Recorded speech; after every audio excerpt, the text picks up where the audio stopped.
जब भी इस सृष्टि में भक्ति, शक्ति और सेवा का संगम देखने की बात आती है, तो एक ही नाम हमारे मन में आता है, श्री हनुमान जी का। प्रभु की सेवा ही सच्चा धर्म है और सच्चे प्रेम में कोई स्वार्थ नहीं होता। माता सीता बोली, हे पवन पुत्र, तुम्हारी भक्ति, सेवा और समर्पण से मैं बहुत प्रसन्न हूँ। मैं तुम्हें अष्ट सिद्धियाँ और नवनिधियाँ प्रदान करती हूँ और तुम इनके दाता बनो कि मन की शक्ति मिले, जीवन में स्थिरता आए, संकटों से मुक्ति मिले, प्रभु की कृपा भी मिले। जब भी इस सृष्टि में भक्ति, शक्ति और सेवा का संगम देखने की बात आती है, तो एक ही नाम हमारे मन में आता है, श्री हनुमान जी का। हनुमान जी न तो केवल बलशाली थे, न केवल विद्वान ही थे, वे थे भगवान श्री राम के अत्यंत प्रिय सेवक। उनकी भक्ति ऐसी थी कि भगवान राम ने उन्हें अपनी गोद में बैठाया और कहा, हे मारुति नंदन, तुम्हारे बिना मेरा कोई कार्य संभव नहीं। उनका जीवन सिखाता है कि प्रभु की सेवा ही सच्चा धर्म है और सच्चे प्रेम में कोई स्वार्थ नहीं होता। दोस्तों, इस वीडियो में आज हम बात करेंगे हनुमान जी की अष्ट सिद्धियों और नवनिधियों के वरदान के बारे में। उन्हें ये वरदान किसने दिया और ये वरदान क्या क्या है। तो अगर दोस्तों आपने हमारी इस वीडियो को सब्सक्राइब नहीं किया है अभी तक, तो प्लीज इस वीडियो को सब्सक्राइब कर लीजिएगा और बेल आइकन दबाना ना भूलें। रामायण की एक कथा में जब लंका विजय के बाद प्रभु श्री राम अयोध्या लौटते हैं, तब माता सीता ने हनुमान जी के प्रेम और सेवा से अभिभूत होकर उन्हें एक महान वरदान दिया। माता सीता बोली, हे पवन पुत्र, तुम्हारी भक्ति, सेवा और समर्पण से मैं बहुत प्रसन्न हूँ।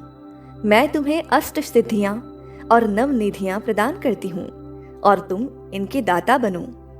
इसीलिए हनुमान जी को कहा जाता है अष्ट सिद्धि नवनिधि के दाता, असबर दीन जानकी माता।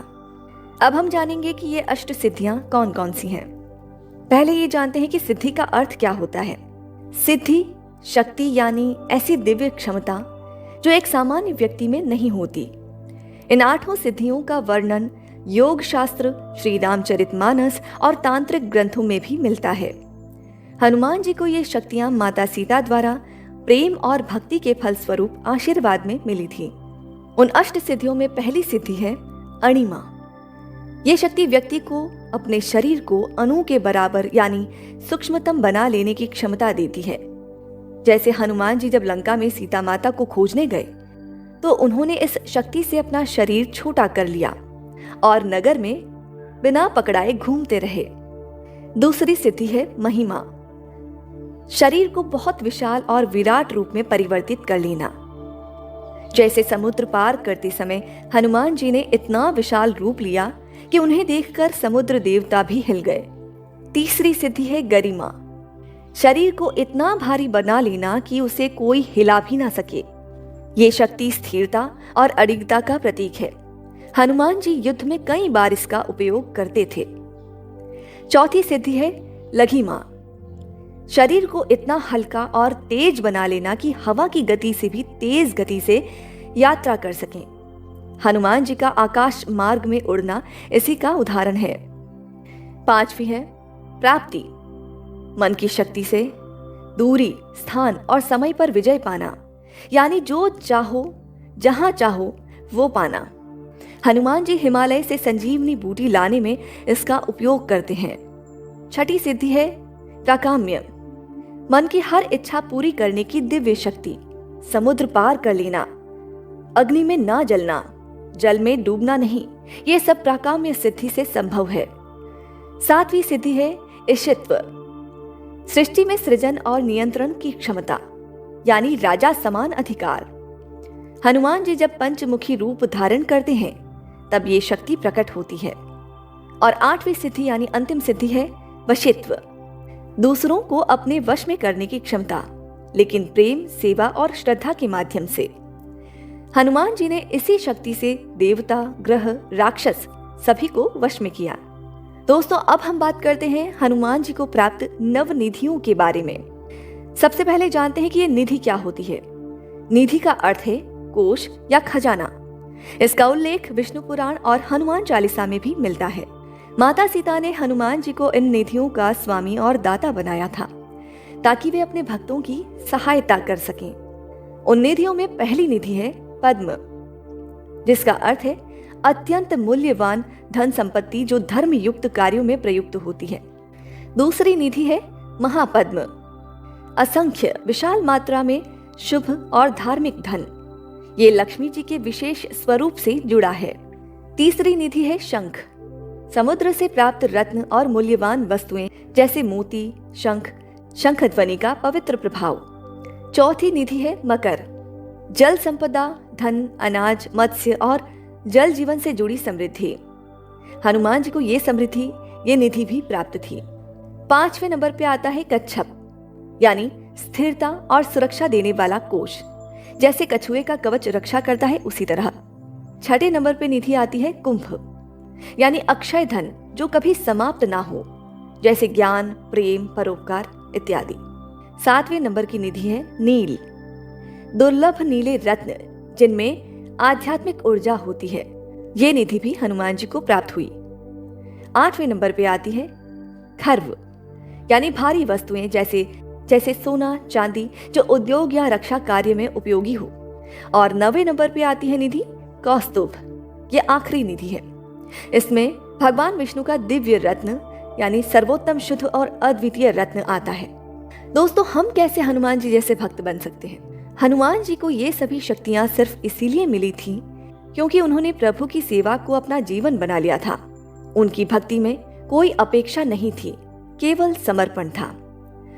हम भी अगर चाहते हैं कि मन की शक्ति मिले, जीवन में स्थिरता आए, संकटों से मुक्ति मिले, प्रभु की कृपा भी मिले, तो हमें चाहिए कि नित्य भजन और प्रभु का स्मरण करें, निस्वार्थ सेवा भाव रखें, अपने कर्तव्यों को राम का कार्य मानकर करना चाहिए।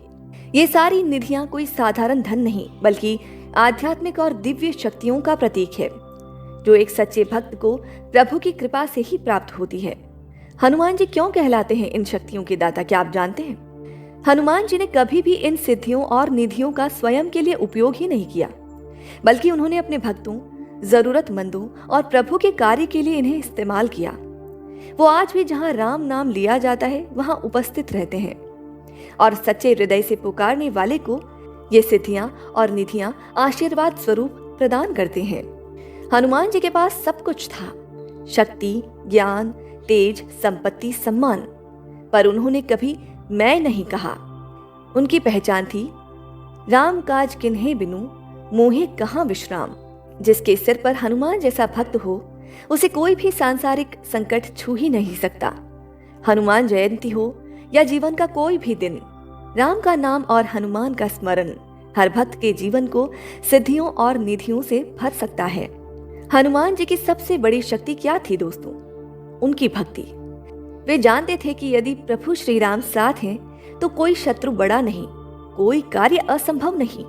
हम सबके जीवन में भी कई रावण, कई संकट आते हैं, लेकिन अगर हमारे अंदर हनुमान जी जैसी निस्वार्थ भक्ति, अटूट विश्वास और सेवा का भाव हो तो हम भी हर संकट को पार कर सकते हैं। हनुमान जी ने कभी अपने बल का घमंड नहीं किया। वे दास्य भाव में रहकर भगवान राम की सेवा करते रहे। उनकी शक्ति उनकी भक्ति से उत्पन्न हुई। उनका प्रेम, समर्पण और त्याग आज भी हर भक्त के लिए एक प्रेरणा है। आज के इस युग में हमें भी हनुमान जी से सीखना है कि कैसे प्रभु पर अटूट विश्वास रखना चाहिए, अपने कर्मों को सेवा भाव से करना चाहिए और हर कार्य प्रभु को समर्पित करना चाहिए। जब भी हम अपने जीवन का लक्ष्य भगवान की सेवा और सत्य की रक्षा बना लेंगे, तब हर बाधा, हर भय, हर रावण स्वयं मिट जाएगा। तो आइए हनुमान जयंती के पावन अवसर पर हम भी अपने जीवन में राम जैसे आदर्श और हनुमान जैसा सेवक बने, निस्वार्थ, निडर और नम्र। जय साधकों के लिए शुभ समाचार। अब अमृत वेला मेडिटेशन क्लास होगी गूगल मीट पर। अमृत वेला मेडिटेशन ज्वाइन करें। पहला सत्र सुबह 3:30 से 4:30 बजे तक, दूसरा सत्र सुबह 4:30 से 5:30 बजे तक। सत्संग और साधना ज्वाइन करें। सत्संग रात 9:15 से 9:30 बजे तक, साधना और जाप रात 9:30 से 10:30 बजे तक। ये क्लास बिल्कुल फ्री है। इसका हिस्सा बने और अपने जीवन में आध्यात्मिक ऊर्जा का संचार करें।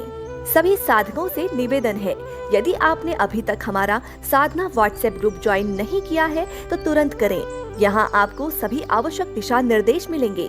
मेडिटेशन क्लास और व्हाट्सएप ग्रुप के लिंक आपको इस वीडियो के डिस्क्रिप्शन बॉक्स में मिल जाएंगे। आइए साथ मिलकर आध्यात्मिक यात्रा पर चलें।